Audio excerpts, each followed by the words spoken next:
Bienvenidos de nuevo a este espacio donde reconocemos lo cíclicas que somos desde el autoconocimiento y la ciencia. Para así mejorar nuestro estilo de vida. Yo soy Nicole. Y yo soy María. Y nosotras somos Cíclicas. Hoy quiero empezar por preguntarte cómo te sientes. Premenstrual. Tengo acné, estoy sensible, bueno, un poquito. Pero me siento con más energía, fíjate. O sea, como que hace 3 días, muy raramente me pasa, me empecé a sentir como más cansada, como que no tenía ganas de nada y hoy desperté así como... Increíble. ¿De aquí a dónde? ¿Y en cuántos días te baja? En 2. O sea, es raro. Sí. Pero así somos. Sí, cíclicas. Cada ciclo es súper diferente. Sí. A veces, o sea, sí varían los síntomas. Hasta en este sí. te fue bien. En esto me fue bien, la verdad. Ujú. ¿Y tú cómo estás? Yo hace 2 días estaba ovulando, estaba increíble, o sea, estaba de que piel preciosa, cabello, energía al 100, de que quiero hablar con muchas personas y ahorita, nada, o sea, 2 Nadie días me hable. después, sí, nadie me hable de que, porque tengo que ir a los compromisos que hice hace una semana, o sea, sí, cabello raro, piel rara, Sí, pasa. de un día a otro, entonces... Igual premenstruales, pero apenas entrando. Sí, Ujú. sí, sí. Se está sintiendo esa caída. Sí, Bueno, pues así somos. a darle. Cíclicas. Hoy vamos a hablar de un tema de acerca del síndrome de ovario poliquístico. Que si tú conoces a alguien con hirsutismo, con ciclos irregulares, que se llegan a alargar hasta de 35, 40, 60 días y no sabe por qué, pues este episodio puede ser para esa personita. Y vamos a hablar exactamente de qué es el síndrome de ovario poliquístico, porque hay un montón de teorías o quizá información a medias. Entonces, pues quisimos resumirlo para ustedes en este episodio. Así que vamos a ello. Antes de decir qué es, pues tenemos que decir qué no es, ¿no? Claro. Y algo de lo más común es que vienen a consulta y creen que solamente por tener quistes en los ovarios ya es síndrome de ovario poliquístico. Y no. Ahorita vamos a explicar qué cositas tenemos que cumplir como para sí entrar en ese, o qué criterios para sí entrar de que es síndrome de ovario poliquístico. Pero puedes tener quistes en los ovarios y no tener SOP, y puedes tener SOP y no tener quistes en los ovarios. Entonces, eso es interesante. Así es. Y esto afecta entre un 6% y un 13% de las mujeres en edad reproductiva. O sea, es bastante, la verdad. Y justo que sí es, el síndrome de ovario poliquístico es un trastorno metabólico endocrino o endocrino metabólico. Entonces, si relacionamos el nombre con a quién tenemos que ir a ver, pues no nada más es al gine, ¿no? Porque es endocrino metabólico. Entonces, endocrinólogo, nutrición, ¿no? Entonces, como desde el nombre... Tener ese tratamiento integral. Exacto. Y bueno, para saber qué es el síndrome de ovario poliquístico, ya sabiendo que es multifactorial y que es una enfermedad sistémica, bueno, un síndrome como tal, de todo el cuerpo, que afecta a todo el cuerpo, hay que entender, pues, su relación con el ciclo menstrual. ¿En qué parte del ciclo menstrual se está generando este desajuste que hace que justamente los ciclos se alarguen, ¿no? Y generalmente la mayor parte de los síntomas que generan una descoordinación durante todo el ciclo menstrual comienzan en la fase folicular. Es decir, que no se puede llegar a una maduración correcta de los folículos en la primera parte del ciclo. Por eso muchas veces te mandan los estudios en el 3.º o 4.º día de la menstruación, justamente para verificar cómo están esos pulsitos que vienen desde la hipófisis, ¿no? De la liberación de LH y FSH y cómo se está coordinando a partir de eso todo tu ciclo. Podríamos decir que es como una carrera de relevos. ¿Cómo? En lugar de que la FSH esté un poquito más elevada en la fase folicular para que se pueda dar esta maduración, la LH tiene un pulso más, mira, está con cafeína. La LH está de que yo ya quiero salir, yo ya quiero correr y no deja que la FSH haga su chamba. Y al contrario, esto hace que la LH estimule la liberación de más andrógenos. Y estos andrógenos también siguen afectando a que ese pulso siga descoordinado, por así decirlo. Qué interesante, sí, es como si justo el competidor que siempre quiere ganar, ¿no? Va a ser la Ajá. LH, cuando la primera mitad del ciclo debería ganar la FSH y la Así segunda es. mitad la LH, pero aquí no, ¿No? siempre quiere ganar la LH. Si no, está en chinga. Si no se llega a madurar el folículo, pues no hay ovulación. Exacto. Y si no hay una ovulación, No pues hay no cuerpo hay... lúteo. Exacto, no hay un cuerpo lúteo. Entonces es una etapa más alargada todavía. ¿Por qué? Porque la fase de folicular se alarga Ujú. y alarga todo lo demás, ¿no? Sí, o sea, Básicamente. lo que queremos decir es que tus ciclos sean largos no es porque no estés, o sea, no es, el problema no es la menstruación, el Ujú. problema es que no estás ovulando a los 15 días, 14 días, sino que como ese folículo no se maduró, o se maduró pero no está saliendo por ese pico de LH, se quedan ahí guardaditos, por eso tienen como un racimito de uvas, ¿no? Entonces, Ujú. como no se maduró al 100%, pues entonces no fue ovulado, y como no fue ovulado, pues entonces no tienes cuerpo lúteo, no tienes progesterona, y por eso como que se va retrasando todo ese pico de que llegue la menstruación, ¿no? Así es. O sea, y puede alargarse desde los... en cada quien depende, 35, 40, 60 días, Exacto. incluso a veces Ujú, meses ya meses, tres con meses, sin amenorrea. problema. Ujú. Entonces, ahorita dijimos que entre el 6 a 13% de la población en edad reproductiva podría tener síndrome de ovario poliquístico. Pero hay un dato interesante, en un estudio en República Dominicana, vieron que el 33% de las pacientes que acudían a consulta ginecobstetricia tenían síndrome de ovario poliquístico. Entonces, eso lo hace más interesante. Ya cuando lo vemos como en un nicho muy específico, el porcentaje aumenta, ¿no? Claro. Sí, Entonces, es totalmente. muy Y común. aparte, hay que tomar en cuenta que la mayoría de los pacientes también tienen resistencia a la insulina. Ujú. Que es, o sea, podría considerarse justo un criterio más de Ujú. diagnóstico. O bueno, yo lo consideraría así en consulta. Entonces, justo vamos a eso, a los criterios, ¿no? Entonces, para tú tener síndrome de ovario poliquístico, se tienen que juntar dos de tres cosas. La primera es hiperandrogenismo, o sea, cómo lo podemos ver en, más bien, cómo lo podemos ver, Ujú. un vello irregular en cara o cuerpo, acné, caída de cabello, y puede ser hiperandrogenismo clínico o bioquímico, o sea, que solo se vea o que también no se vea, pero que esté en tus estudios de sangre. Por Ujú. ejemplo, yo tengo hiperandrogenismo clínico. Bueno, ahorita ya estoy en remisión, pero tenía hiperandrogenismo clínico. O sea, mis hormonas las checabas en sangre y estaban perfectas. Pero tenía hiperandrogenismo de que un chorro de acné. Bueno, y ya, ese era mi problema, un chorro de acné. Entonces, aún así, ya se palomea hiperandrogenismo. Entonces puede ser cualquiera de las dos o ambas, ¿no? Ahora, el segundo diagnóstico, digo, el segundo criterio es ciclos irregulares o que se tarde justo la paciente en ovular. Y eso también lo puedes ver, obviamente, preguntando a la paciente, pero también lo puedes ver en lo bioquímico. Ujú. Lo que tú decías de que la LH esté más alterada en los primeros días del ciclo, o sea, de que, ¿por qué Foco tú, rojo. ajá, o sea, tu FSH está en 6 y la LH en 12, al doble, o sea, deberían Sí, estar no, igual, o hasta la LH justo. menos, ¿no? Sí, justo. Entonces, ese es otro criterio. Y el último es el ultrasonido, que justo son esos folículos o estos quistecitos que se encuentran en el ovario, ¿no? Y no nada más es el número, sino también es el tamaño y el tamaño del ovario también, ¿no? Y con que tengas dos de tres ya se podría considerar y diagnosticar como síndrome de ovario poliquístico. Por eso es súper importante ver toda la variedad que hay.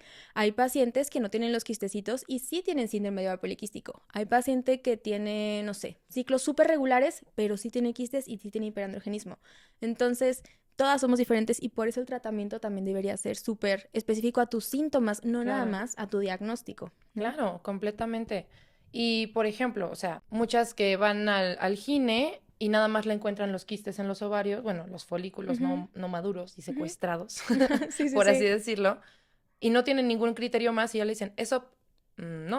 O Exacto. sea, lo ideal sería que te hicieran la bioquímica, que te hicieran la ecografía, todo Ujú. esto, Sí. para que realmente pudiéramos saber, oye, ok, igual y te veo un poquito más de vellito en la cara, pero hay que comprobarlo con unos estudios de sangre Ujú. porque también podría ser hereditario, Exacto, ¿qué tal si, ¿no? o sea, desde chiquita, yo les pregunto, ¿desde chiquita eres velluda? Sí. Ah, bueno, como que es menos probable que ese Justo. sea un criterio, ¿no? Ujú. O no, de repente a los 15 me empezó a salir, pero negro y como grueso, o nada Sí. más tengo uno en el pezón, ¿no? Ajá. Que es muy común. Y es de que, ah, ok, entonces ahí ya no está, Ujú.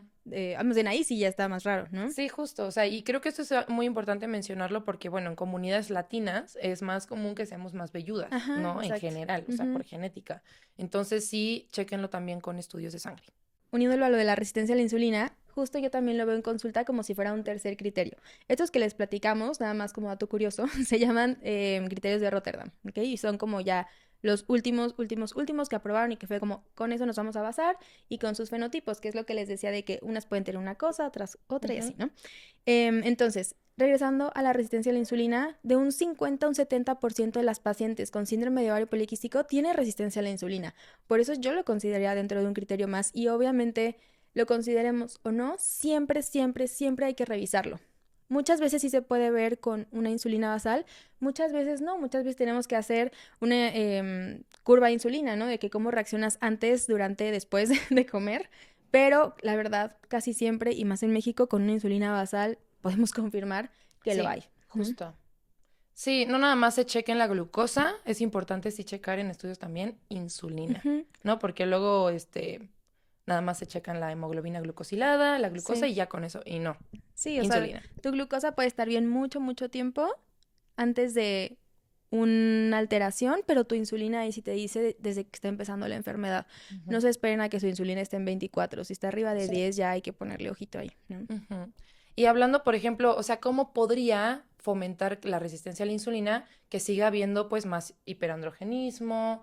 Pues justamente porque la insulina en exceso, o sea, ya una resistencia a la insulina, puede estimular a las glándulas suprarrenales para generar más andrógenos todavía y Ujú, también a los ovarios, pero no nada más ahí. Recordemos que el ciclo menstrual empieza desde la cabecita, entonces también a nivel hipófisis estimula que haya más producción de LH. Entonces, si ya estábamos diciendo que la LH alterada es uno de los criterios, ¿no?, que se toman en cuenta para síndrome de ovario poliquístico, pues ojito ahí que también la resistencia a la insulina puede seguir fomentando ese círculo vicioso. ujú. Más síntomas de hiperandrogenismo, mucho. La realidad es que no hay como una causa específica, es multifactorial, pero sí lo podemos dividir como prenatal y postnatal, ¿no? Y en Ujú, lo prenatal, pues está todo lo hereditario y genético. Por ejemplo, no nada más es que ya traigas como ese gen y que tu ambiente haga como que se exprese, no solo es eso, sino también, por ejemplo, si una mamá tiene hiperandrogenismo y está embarazada, es mucho más probable que la bebita lo desarrolle. O si un papá tiene síndrome metabólico, este, es mucho más probable que ese esperma, que esa bebecita, como que de grande lo genere. Entonces, ujú, está muy cañón. No solo es lo que traen nuestros genes, sino también cómo tú estás de salud, cómo eso sí puede impactar en la salud de tu bebé, ¿no? claro. Y eso en lo prenatal. Y en lo postnatal. Y en lo postnatal, pues podemos hablar sobre pues una alimentación con un exceso, ¿no? Como ya o sea, que fomente la resistencia a la insulina, un Ujú, exceso de azúcares, de ultraprocesados, de grasas saturadas, de grasas trans, ¿no? O sea, básicamente lejana de la comida más natural, por así exacto. decirlo, y más cercana a comida procesada, Ujú, empaquetada, que ojo, todo en exceso es malo, o sea, la dosis está en el veneno. exacto. Sí, no, el veneno está en la dosis. Y yo todavía, Y tú, exacto. sí. Pero sí, no, también.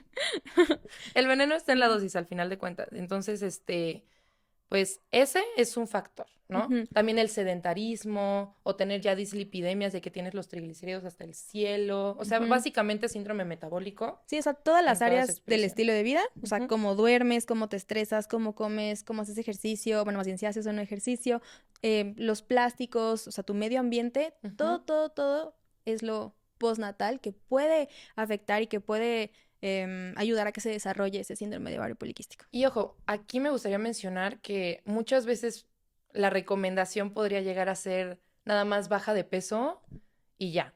Pero, a ver, hay personas con síndrome de ovario poliquístico que están en un IMC dentro de, Ujú, ¿no? ¿Y por qué? Porque, a ver, la composición corporal importa mucho más que el peso. Entonces, aquí, ¿qué podría pasar? Que tengas muy poquita masa muscular. ujú, Entonces, mientras menos masa muscular tengas, menos receptores de insulina vas a tener en el cuerpo también y más resistencia a la insulina puedes tener, ujú. ¿no? Entonces, más allá de la talla y del peso, hay que verificar cómo está tu composición corporal, cómo está todo tu estilo de vida, cómo están tus hábitos, o sea, todo eso va a fomentar que se pueda desarrollar o no, ¿no? Ujú, Postnatal. exacto. Y bueno, a todo esto, ¿por qué es tan importante hablar de SOP, no? El SOP no simplemente está relacionado con tener los ciclos irregulares, como vemos va mucho, mucho más allá, porque puede Ujú, estar relacionado, y justo vamos a empezar, si ya vieron el episodio pasado, con que yo pienso que mi síndrome de ovario poliquístico se detonó cuando empecé a hacer esas dietas restrictivas, a entrenar un chorro. Entonces, no se supone que solamente es cuando tenemos sobrepeso y obesidad, ¿no? O sea, porque aquí fue teniendo un déficit intenso y entrenando full que se pudo desarrollar, ¿no? Justo, y yo creo que ahí lo que tuvo mucho que ver fue la tiroides.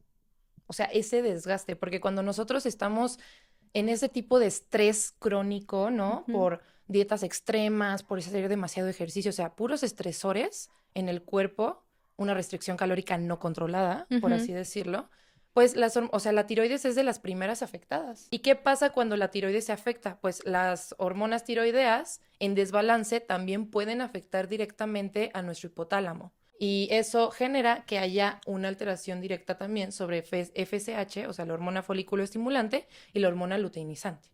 Ujú. Entonces, tiene todo el sentido del mundo, Sí, porque aparte, según yo, comparten parte del mismo eje. sí, claro.